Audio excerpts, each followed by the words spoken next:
Dostlar var vazirem Vazdım kıdayım Adım yırığım Dışan oraz bibim Dostlar var vazirem Vazdım kıdayım Adım yırığım Dışan oraz bibim Divimizi başım bir ayırayım Adım yırığım Dışan oraz bibim Divimizi başım bir ayırayım Adım yırığım Dışan oraz bibim Aniyim biberim Adım can oraz bibim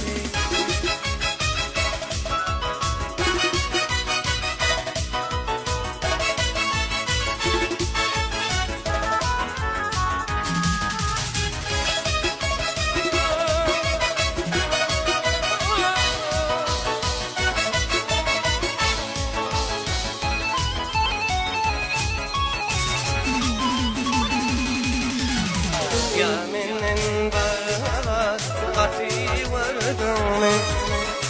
Ya başka birine muhatabirdim Yaminin barbalat Kati vurdum Ya başka birine muhatabirdim Ya yetim oğlanı garip dedim Adım yerimde can Ya yetim oğluma garip dedim Adım yerimde can biri Hadiyim bibim adam can biri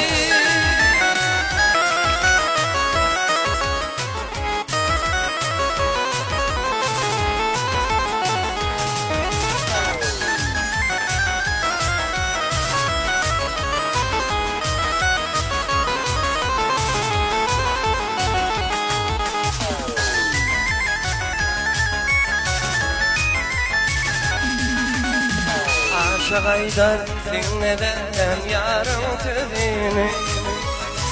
Yadıma bıraktım aydaki vecimi Oğlan Aydar dinledim yarım tüzünü Yadıma bıraktım iki vecimi Ya bırak öğrettin benim Adın yırığım Dışan Ya bırak öğretimi